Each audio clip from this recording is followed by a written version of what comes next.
Am I audible? Just give me a one thumbs up so that we'll just start. Right? Yes. Good. So yes, guys. How are you all? First, tell me that. I guess you all are fine, safe in your home, right? Yes, that's good. Learning is an online education platform where we give quality education for all students. So here at Vistaslearning, we help students to stay on schedule, value their time, and also excel in their academics. So do subscribe to our channel. And if you have already subscribed, share it with your friends, family members, and relatives because someone out there will have the access to quality education. Right? Having said this, let's start today's session without any further delay. Right? So, what are we going to discuss in today's session? Just recall and tell me. Yes. Let me see like who all have come to class. Yeah. Good morning. Good morning. Very good morning. So yes, tell me. Good. So we will be discussing about what? Yeah, important question answers, right? Yes. Can you see this now? So important question answers of the chapter is matter around us pure. Right? Good. So now, first question. We'll just directly jump into the questions. Okay, so we don't need to delay. We don't need to wait. And as we discuss question by question, one question after the question, we'll be discussing or revising the entire chapter. Is it clear? Is it fine? Okay. So before that, I'll just move to the side so that you can see the question down. Clear. Fine. This is much better, I guess. Fine. Yeah. The first question. Which of the following statements are true for pure substance? Okay, let me just pick my pen so that you can actually see this. Yes. So, which of the following, can you see this? Statements are true for a pure substance. The first one, pure substance contains only one kind of particle. Right? And number two, pure substance may be compounds or mixtures. Number three, pure substance have same composition throughout. Number four, pure substance can be exemplified by all elements other than nickel. So down when you see these options, you're having two combination of two sentences. Okay, so you just have to choose whether it is 1 and 2 or 1 and 3 or 3 and 4 or whether it is 2 and 3. You just have to find the combination here. See, in most of your MCQs, you might get like this because most preferably when you were in lower classes, only one option like this you would have got. From where you will choose like one is A or B or C, right? So as you come to your higher classes, you will get a combinations like this. Okay. So when you are getting a combination, you should pay a lot of attention. You just have to see the relationship between the two sentences. Okay. So here it is all about pure substances only. It is completely easy for you as well. And now tell me which combination is the answer. Just type your questions and answers. Let me just check. Good. So here the answer will be, yes. Can you see this? Option B, which means 1 and 3. So what is 1? 1 is nothing but, see here, 1 is nothing but pure substances contain only one kind of particles. Okay, so it contains one kind. It can be any number of particles, but it is of one kind. And number 3 is pure substances have the same composition throughout. Alright. So when you are looking at the composition of it, it is going to be same everywhere. From top to bottom, it is going to maintain a uniform composition. Is that clear? Fine? Yes. And when you are talking about the option 2 here when it is coming to the option 2, pure substances may be a compound. They cannot be a mixture, but they can be a compound. And when you're talking about 4, pure substances can be exemplified by all elements other than it is completely a wrong statement. Okay, so nickel is also a pure substance, obviously, right? So yes. So the next question. Number 2, blood and seawater are. What is blood and seawater? They are liquids that you know very well. So now you just have to see like whether they are number option A, both are mixtures. Option B, both are compounds. Option C, blood is a mixture whereas seawater is a compound. Is it? Option D, blood is a compound and seawater is a mixture, the vice versa. So now you just think and tell me like which is the option or which is the correct answer. Yes, blood and seawater are, come on, blood and seawater, they'll come under, like for example, they are liquids that when you look at them, they have a uniform composition throughout, right? But still we'll categorize them under, for example, you take blood. We'll categorize them under heterogeneous, yes or no? Yeah, they appear to be homogeneous, but they are heterogeneous. Which means when you're doing a lot of physical practices there, the one particular practice or method, centrifugation, do you remember? So when it is undergoing a centrifugation process, the components will separate according to their densities, yes or no? And seawater again, it is a mixture of salt and water, obviously, that is seawater. Again, with that, there will be a lot of substances, sand particles will be there. Some small microorganisms also will be there. Okay, some decayed plants also will be there. So obviously, it's going to be a mixture. We can separate it by physical methods, but still, it is a mixture. Okay? So the answer will be both are mixtures. Is that clear? It is. We cannot consider them as a pure substance, as an element or as a compound. They are mixtures. So both are mixtures. So the third question. In a water sugar solution, water is the solvent. Water is the solute and sugar is the solvent. Option A. Option B. Water is the solvent, sugar is the solute.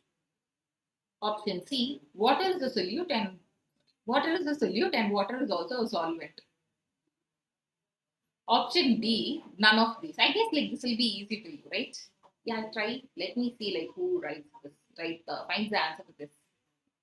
It is quite easy. You just have to find like you know very well what is a solute or how it will be, what is the properties of a solute. And you also know what is a solvent, what is the properties of a solvent. Only when solute and solvent combines together, you're going to get a solution, right? So now tell me in this water and sugar solution, what is what? Yes. So it's going to be a very, very simple, easy answer. See, what is the solvent? And sugar is a solute. Yes or no? That you just have to have in mind. And water is a solvent, like mostly 90% of our chemical reactions or whatever. No, it is completely based on water only. We'll be using water as a solvent because it is one of the excellent solvent which dissolves everything mostly. And most of the compounds are actually they are dissolved in it. For example, you take water animals. See, we land animals we breathe in oxygen just like that, like air, right? We inhale air, we exhale air. But what about the water animals? They also use oxygen. Where is that oxygen? It is dissolved in the water. Even oxygen is dissolved, right? So they'll absorb or they'll inhale the dissolved oxygen only. Right. So it is one of the best solvents. Yeah. Right. So next. This one, it's going to be interesting. Yeah. See, when I was figuring it out, I was thinking, okay, this will be quite interesting. See, I'll be showing question by question. Okay, we'll be solving this crossword. See, solving crossword puzzles, all these are really, really so good. So whenever you get an option, no, you do it. Even in your book back, you will be having this crosswords. For each and every lesson, you will have this. Try to solve this. It'll be interesting, and you'll find a lot of answers as well. Shall we start? So the first question. So it is actually here you can see the numbers, right? So the numbers are given here. So we'll be like when this first question, it is something here related to this here. Okay, so it will be easy for you. Some crosswords you don't even know. You just have to find whether it is across or whether it is horizontal or vertical that you have to find. But this is easy because your question number and the number which is given here are both same. Clear, and starting letter is given for everything. Fine. Process of separating two miscible liquids. What is that? And it is going to start with D. You know the answer. I know you know it very well. So now tell me, uh, what is meant by miscible liquids? Let me take my pen wait, because this laser, yeah, or I'll take a highlighter. Okay, can you see this now? Hmm. Now tell me, what is meant by miscible liquids? Miscible liquids are nothing but where two liquids mix with each other completely. So as they mix with each other, when you look at them, they are going to be homogeneous. They'll appear homogeneous to us. Okay, which means like same composition throughout, from the starting from the brim till the end, everywhere it is going to maintain a uniform composition. Is this clear? So that is called as a miscible liquid. So what is the process of separating two miscible liquids then? How are you going to separate? For example, acetone and water. How will you separate them? Acetone will have another boiling point. Water will have another boiling point. So simply you're going to boil it. And later you will trap the vapors, condense it and drop. See, fine. If you feel that I'm a bit fast, say about this particular process and about all this process, whatever we are dealing here, we have discussed already in our previous sessions. Okay, so wherever you're getting doubt, just pause the video, go back to the video there, which where we've discussed all these process of separations, methods of separations. You will get the link in the description box. You just have to click the link, watch the video, and then come back here wherever you are. So without after having a very clear understanding, you can proceed each and every session. If you're getting stuck anywhere, please pause the video and go back, watch it and come back. Is that clear? Fine. So yes, we'll start. Did you guess it? What is it? Huh? Let me just see like who has guessed this. I'll just see, wait for your answers, okay? That's good. So the first answer is distillation. Right? So here where it comes. So distillation is nothing but this process where we'll be separating two miscible liquids.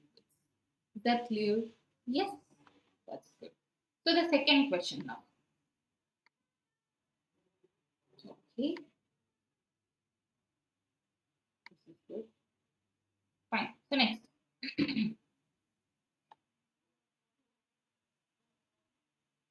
Second question is technique of separating cream from milk.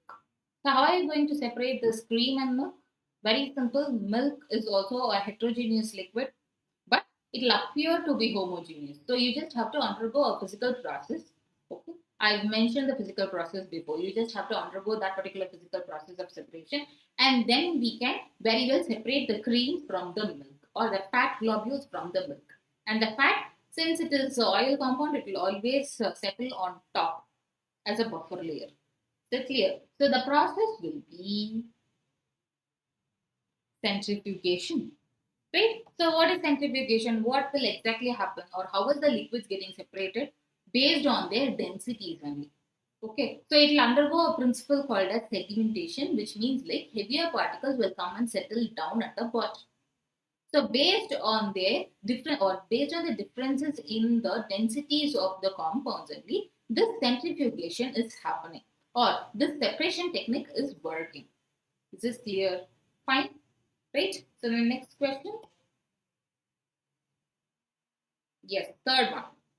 Method of separating salt from seawater. So how are we going to separate a salt from seawater? Very simple process. So this is what they are exactly doing. And here you've got this one. It is starting with E. Right? So what is that? Very good. Evaporation. So evaporation is where only water turns it out, turns as a vapor and it escapes out. And the remaining solids are retained back. And those solids will obviously be a crystals because they are pure form, right? So obviously there will be a crystals here. So next, fourth. So the fourth question is method of purifying solids. Right? And starting with C. Now, just now I said. Can you recall? Yes. Crystallization. Yes, what is crystallization? So crystallization is one of the very good process by which we'll be purifying the solids. Okay, just like this salt. So when you are looking at this sea salt very closely, not the powder amorphous salt, but when we are looking at this crystal salt, you will find it to be, it will have a very definite shape and it will actually reflect light every time. In all the phases, it will have a different phases on it. And each and every phase will reflect the light. And that is why it appears to be so like a crystal, it appears. So shiny, it will be having so, it will be so lustrous. Just like a gemstones are also like that only, right? So method of purifying solids is this one method which is called as a crystallization. So next, fifth question, process of changing a solid directly into gas without passing through the liquid state. So what is that called as? And it starts with S. Can you see that? Good. So it is sublimation. So sublimation is a process where the phase change happens from a solid directly to a gas. It will not pass through this liquid phase. Okay. So example, we can say this camphor, naphthalene balls, all these will actually evaporate and it will go. Is that clear? So next question. Next one will be technique of separating two or more colors of a dye. Colors. So when you are separating colors, obviously you can come this to your mind. Even without this first letter, you can come because something relates to color there, right? So this is what it is. So chroma means color. Graphy is something where we are writing it or making, uh, excuse me. So where we are actually making a record out of it. Okay. So that is called as a chromatography. So the last one. Quick, we'll just complete this. A method of separating insoluble solid from a mixture. Very simple. Insoluble solids, obviously it is going to be present in that liquid. So when we are doing this particular process of filtration, we can separate the solid particles and discard it away and consume only the liquid. Is that clear? So now, define distillation. Now can you tell me like what is distillation?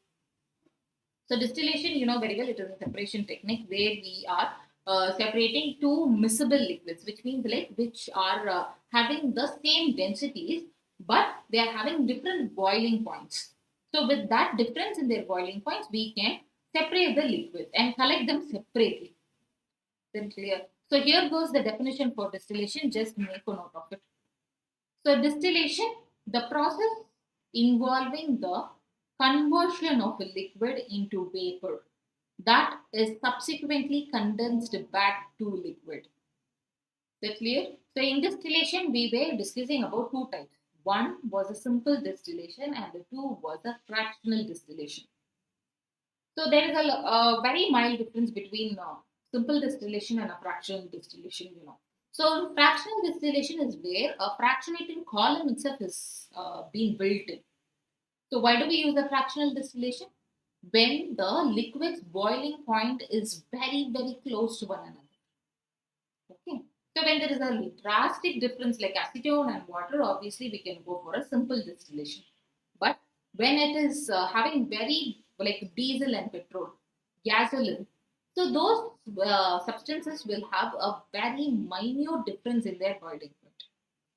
Okay, so in those cases only we can use this fractional distillation because it can be collected like very easily. That clear? Clear with this? So about distillation and fractional distillation, we have explained a lot in our previous session. I just wanted you to go back and watch it. Clear? Shall we proceed? So next. Explain centrifugation. Very simple. Centrifugation is a process that uses centrifugal force for separating the two liquids in a mixture. Okay. And what is the basic principle? It is what is the principle of centrifugation? It is sedimentation. Okay. And how are the components getting split inside the centrifugation? I just said. Just recall and tell me. Yes, very simple. See, it is going to be get split based on the densities only. That's clear. So whichever is less dense will come and settle in the top. And as they are heavier, they'll go and settle in the bottom. Okay, just like the process of sedimentation. But this centrifugation is done in one particular substance is called as a colloid. Is this clear? Yes, because in colloids the particles are so small, right? They are the size of the particle is very very small that they don't come and settle in the bottom. Instead, they'll get mixed throughout the liquid. So how to separate them? Only when we are undergoing such a physical process like this, like a centrifugation, we can split those compounds respective to their densities. Is this clear? Yes. So next, this one. So this is something about milk. Okay. So explain why particles of colloidal solution do not settle down when left undisturbed, while in case of a suspension they do. Why? I just said. Can you just recall and tell me? Excuse me. Why? Same thing. Because the size of the particles are going to be very, very small. That is why, like, whatever colloid you leave, they are not going to come and settle down. The particles are not going to get suspended down. Is this clear? See, very simple answer only. Particle size in a suspension is larger than those in a colloidal solution. Okay. Also, molecular interaction in suspension is not strong enough to keep the particles suspended, and hence they settle down. So, only two reasons. One of the basic reason is the size of the particle. If the size is bigger, gravity is going to play its influence there. So, obviously, they are going to come and settle in the bottom. But when the size is small and the force of interaction between the molecules are going to be higher, then, I mean, like in colloids, where we are talking about colloids here. So when it is going to be higher, they are not going to come and settle down. Like this milk, blood you take, and even paint you take, emulsions you take, gel you take. There are a lot of colloids, right? We saw that eight colloids, eight types of colloids. Should be nine, but ninth one is air. And when we don't consider air under heterogeneous mixture, we consider that to be a homogeneous mixture. That is why eight combinations. Okay. So yes. So recall that also. It will be so good because types of colloids is something where there will be chances for you to forget, and there will be chances for you to what to say, to confuse. So go through those colloids also. Fine. Next. Mhm. See, smoke and fog both are aerosols. In what way are they different? How will you find okay this is smoke and this is fog? There is one more thing also. When smoke and fog combines together, no, we say that to be smog. Yes, you would have known this, right? Blend words. You would have studied this under blend words. When smoke and fog combines together, you say that to be smog. Alright. So now tell me like what is smoke, what is fog? Both are aerosols that you know. What is the difference? What might be the difference? We call the types of colloids. We call the types of colloids. See, very simple. I'll tell you. See here. Both fog and smoke have gas, that you know, as a dispersing medium. So gas is a dispersing medium there. The only difference is that dispersed phase. Okay, so what is getting dispersed in the medium? That we have to see, right? So gas, you know very well, it is a dispersing medium. That is something which you know. So now you just have to know about talk about the dispersing phase, whether it is a solid or a liquid. There comes the difference. So when you're talking about this fog, fog is a liquid, right? And smoke, it is a solid. Clear? So you can remember like this. Smoke, it starts with S, right? So smoke, solid. Okay, so the other one, fog, is a liquid that will come to your mind. Is that clear? Fine. So here in smoke and fog, the dispersing medium is same. Dispersing medium is gas. Only the dispersing phase is different. When the dispersing phase is a solid, it is going to be a smoke. When the dispersing phase is a liquid, it is going to be a fog. Simple. Next. While diluting, this is a situation, okay? Just imagine the situation. While diluting a solution of salt in water, a student by mistake, what he or she added acetone, okay? Acetone. What technique can be employed to get back acetone? Just justify your choice.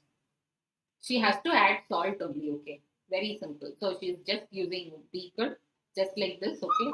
So here we'll just take this people. Yeah. See this one. So here she instead of adding, she added water. She added salt. She added, and what happened? She added water also. And by mistake, she added acetone also. She couldn't differentiate between acetone and this water because both are transparent, both are colorless, or order might be there, but still she didn't focus. She didn't notice it. She added acetone. So now tell me what methods or what physical methods you will use to separate it. Very simple. Just look at this apparatus. Here you will get an answer. Simple. She can use distillation, right? Because acetone, of course, it is the boiling point of acetone is very, very less because it is given there. It is 56 degrees Celsius. What is the boiling point of water? Universally, everybody knows this. Yes. So the boiling point of water is going to be 100, that you know very well. So see how much difference it is having. The acetone is going to turn into vapors soon. So that is why nail polish remover, when we are using acetone, the moment you rub it and wipe it, it will evaporate. Clear? So next. So the answer is distillation is used to get back acetone. We know that boiling point of water is 100 degrees Celsius. And since acetone is more volatile, it will separate out first. Okay, so when we are comparing acetone and water, acetone is more volatile. It means like it will turn into vapors. Water, it will also turn into vapors, but it will take time because of the difference in their boiling point. Is this clear? Right? So yes, this one. Is water an element or compound? Give reason in support to your statement. Water is a compound because of the following reasons. Okay, it's not an element. So element, what is the element? It's going to have its pure form. It's not going to get combined with the other one. Only then you say that to be an element, right? You take gold is the element, iron is the element. Excuse me. Silver is an element. Oxygen is an element. Hydrogen is an element. But when two or more elements combine together, you say that to be a compound. Clear? So yes. First justification reason. It is composed of two different elements, hydrogen and oxygen, which cannot be separated by physical methods. They can be separated by electrolysis. That's clear. So the second one, physical and chemical properties of hydrogen and oxygen are entirely different from the properties of water. Yes or no? So when you're looking at the properties of water, no way it is going to match the properties of hydrogen or oxygen. They are completely different. Only when hydrogen and oxygen combine together, they are going to have this water with those physical properties what we know about water. Is that clear? So that is why water is a compound. So why it is a compound? Because it is a combination of two or more elements here. So here it is a combination of oxygen and hydrogen. Clear? Good. So I guess like this would have given you a good idea about this entire chapter, right? So yes. So that is why we are revising. So each and every chapter, at the end of the chapter, you have to revise it. So only when you revise it, you will get a better understanding capacity of the particular chapter one and chapter, and it'll actually all those terminologies, the comparisons, all those things will go get registered in your mind. That is why we are revising. Okay. Fine. So we've come to the end of this chapter as well, end of this session. So far we've completed two chapters. So in our next session, we'll be starting with a new chapter, very good chapter, such an interesting chapter. It is going to be atoms and molecules, your chapter number 3. Is that clear? Yes. So yes guys, if you just like this video, like it, share it, subscribe it, and don't forget to hit the bell icon, because only if you hit the bell icon, you'll get the notification about our further updates. Right? So listen to the other sessions also. Listen to physics, biology, math, social. Take notes. Revise those notes as well. Right? So until and unless I just meet you in my next session, this is Lavanya Elangovan signing off from Dealer. Bye bye. Take care.